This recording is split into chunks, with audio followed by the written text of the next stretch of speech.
यहाँबाट यात्रा सुरु काठीभाडाको यात्रा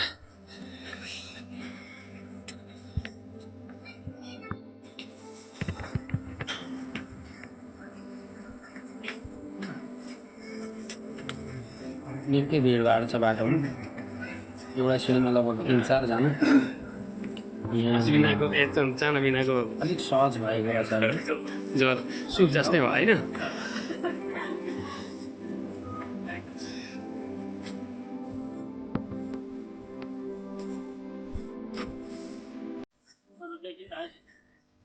देखिँदैछौ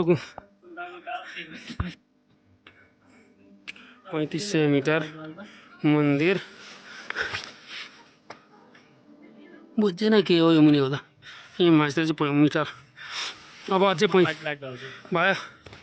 अब यस्तो चाहिँ मौसम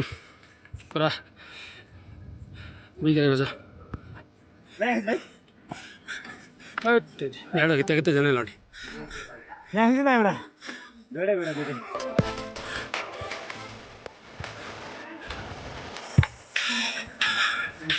ठुलो फेरि आइपुग्यो हिँड्दै हिँड्दै होटल नम्बर 3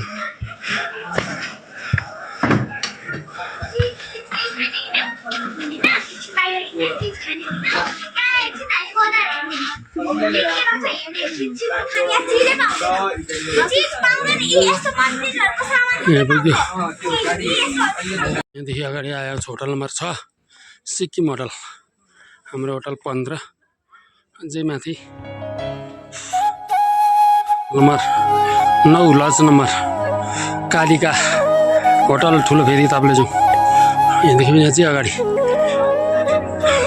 छ बस्ने व्यवस्था चाहिँ राम्रै रहेछ 11 नम्बर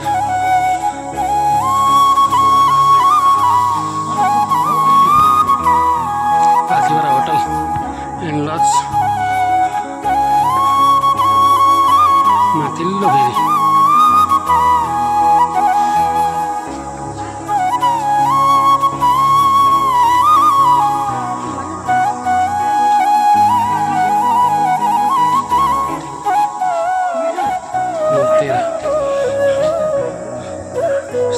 चौकी पनि रहेछ नम्बर 13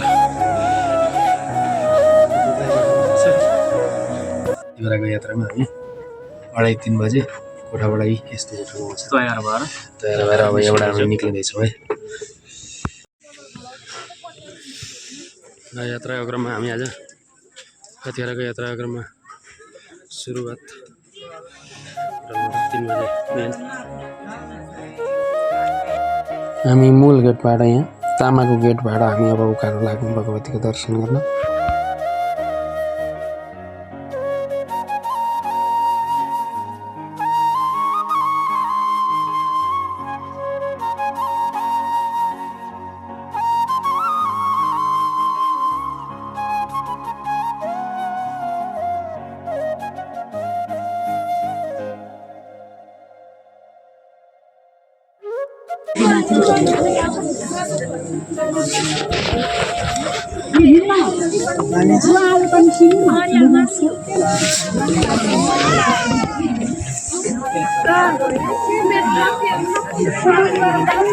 एकजना कोही अगाडि उभियो भने यतिकै जाम हुन्छ कि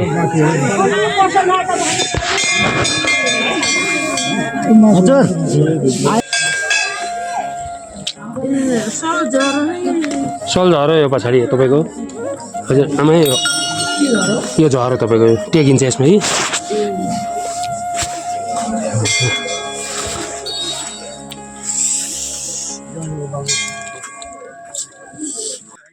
शक्तिपीठ पाथिभराको दर्शन गरौँ माता पाथिभराको आशीर्वाद 1300 बाटो भन्दा यात्रा कस्तो हुँदैछ यात्रा एकदम बडा रमाइलो छ रमाइलो माताको शक्ति मिल्दैछ ल शक्ति नमिल्दा त यहाँ आइपुगिँदैन नि त उकालोमा हिँड्दैछौँ हामी यो भान्जासँग ए देखिरहेको छ भगवतीको दर्शन गर्नलाई हामी सिँढी खुट्टाले नभएर हात पनि टेक्दै अब खुट्टाले टेक्न छोडो अँध्यारो छ खुट्टो ठाउँमा टेकिन छोडो अब हात टेक्दै भए पनि लाग्दैछ ल अनुभव कस्तो हुँदैछ त हाम्रो अघि सरको हिजो बिहान 7 बजेदेखिको यात्रा हाम्रो अहिलेसम्ममा 24 घण्टामा पाथिभरा आइपुग्यो आनन्द छ आइदैछ ल हामी मेन गेटबाट अब भित्र छिर्यो अब यस्तै छ दुःख सुख छिर्दैछौँ हामी पनि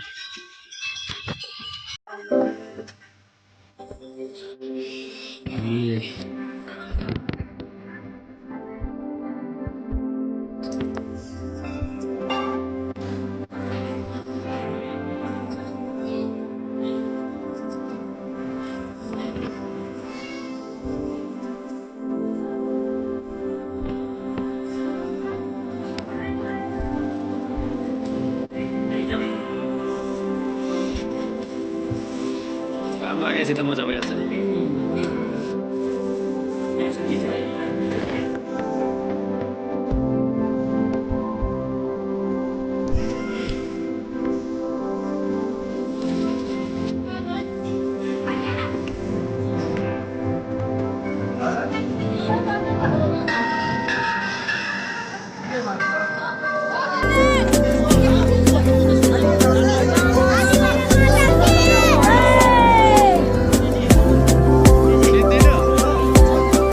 यहाँसम्म भिडियो हेरेर माता भगवतीको दर्शन गर्नुहुन नगरेको सबै परिवारमा शुभ सन्देश दिँदैछ होस् माता पाथिभरा भगवतीको सधैँ कृपा हजुरहरूलाई रहिरहनेछ र अहिलेसम्म च्यानललाई सब्सक्राइब गर्नुभएको छैन भने च्यानललाई सब्सक्राइब गर्नुहोला र कहाँबाट हेर्दै हुनुहुन्छ कमेन्ट गर्नुहोला भन्दै यो भिडियोबाट यहीँ बिदा हुन चाहन्छौँ हवस् त धन्यवाद।